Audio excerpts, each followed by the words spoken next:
माझ्या प्रियांनो, हा दिवस खास आहे. तुम्हाला माहित आहे का कोणता दिवस आहे हा? जागतिक कुटुंब दिन, फॅमिली डे. संपूर्ण जगभरात या दिवशी कुटुंबाबद्दल गौरव व्यक्त करून कुटुंबासाठी एक खास दिवस ठरवला आहे.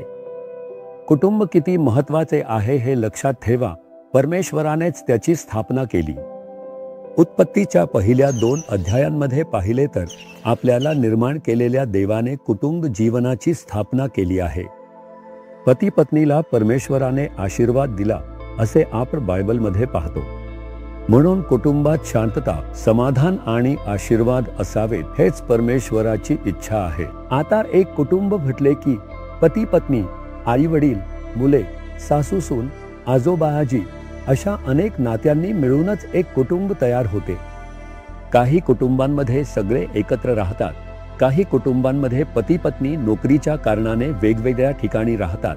पती पत्नी आणि मग मुले वेगवेगळ्या ठिकाणी असतात. मोठे लोक कधीमधी येतात आणि जातात. खास प्रसंगी सगळे एकत्र येतात.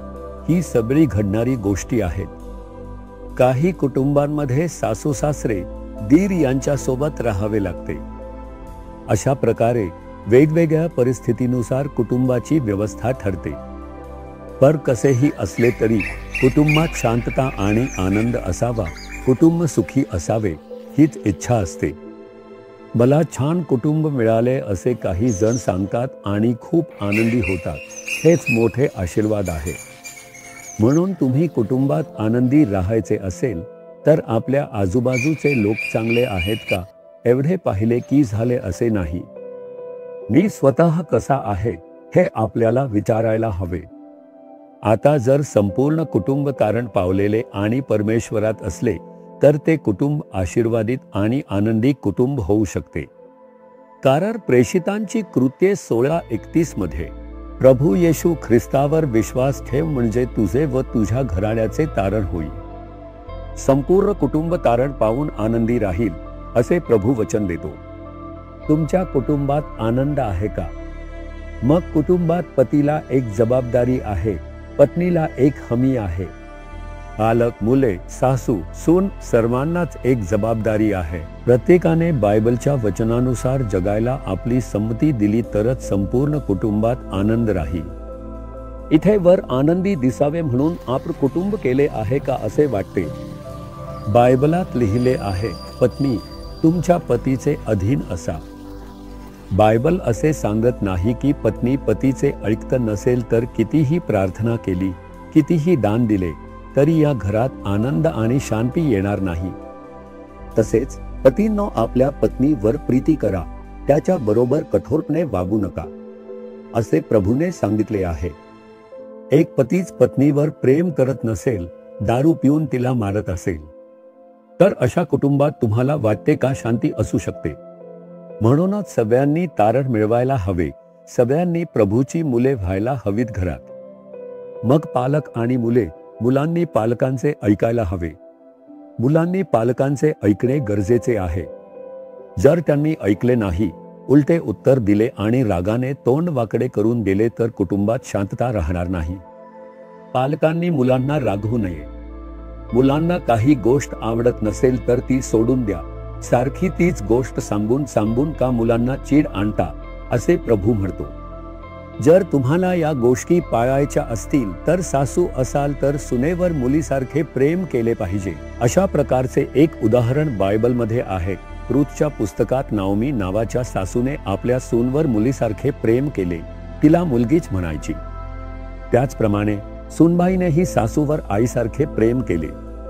एका कुटुंबात शांतता, समाधान आणि आशीर्वाद असावेत वाटत असेल तर बायबलमध्ये सांगितल्याप्रमाणे कुटुंब जीवन उभे करायला पाहिजे. त्यासाठी पहिली गोष्ट म्हणजे सगळ्यांनी तारण मिळवलेले असावे लागेल. पापातून मन वळवून येशूच्या रक्ताने तारण मिळवलेले असावे लागेल. तुमच्या घरात अजून कुणी तारण मिळवलेलं नसेल तर निराश होऊ नका. तुम्ही प्रार्थना करा, या वचनावर आधार ठेवा. तुझे व तुझ्या घराण्याचे तारण होईल हे वचन पूर्ण होईल. आता आपण प्रार्थना करूया का? तुम्ही पती असाल तर पतीला दिलेल्या सल्ल्याचे पालन करा आणि मान्य करा. तुम्ही पत्नी असाल तर पत्नीने कसे वागावे असे सांगितलेल्या वचनाला मान्यता द्या. तुम्ही मुले असाल तर वचनानुसार मुलांनी कसे असावे याला मान्यता द्या. प्रत्येकाने आपली जबाबदारी ओळखून मान्यता दिली की ते पुरेसे आहे. आपण काय करतो? कुटुंबात एकमेकांकडे बोट दाखवतो. हे बरोबर नाही, ते बरोबर नाही असे म्हणतो. परंतु प्रभू म्हणतो, तू स्वतःला सुधार, तुझ्या कुटुंबात आशीर्वाद येईल. तुम्ही मान्यता देता का? तुम्ही स्वतःला मान्यता दिलीत तर प्रभू घरात बदल घडवून आणतील. तुम्ही दुसऱ्यांकडे बोट दाखवून तुमचा शांती आणि आनंद गमावू नका. आता आपण प्रार्थना करणार आहोत की माझं कुटुंब आनंदी असावे, आशीर्वादित असावे. प्रभू, त्यासाठी माझे कुटुंब तू सांभाळ. सर्वांना एक दिलाने प्रेम आणि ऐक्य मिळू दे. माझ्या कुटुंबासाठी प्रार्थना करतो असे तुम्ही प्रार्थना कराल का? प्रभू, तूच कुटुंब निर्माण करणारा आणि कुटुंबाला आशीर्वाद देणारा आहेस. या दिवशी जे जे आपल्या कुटुंबासाठी शांती, आनंद, ऐक्य आणि प्रेमासाठी प्रार्थना करत आहेत, प्रत्येकाची प्रार्थना ऐकून त्या घरांमध्ये शांती येऊ, कुटुंबांमध्ये तारणाची आनंदी अनुभूती मिळू. सर्वांना तुझ्या वचनानुसार जगण्याचा सर्वोच्च अनुभव मिळो. आनंदी कुटुंब, आशीर्वादित कुटुंब व्हावे म्हणून येशूच्या नावाने आशीर्वादित होवो. आमेन, आमेन.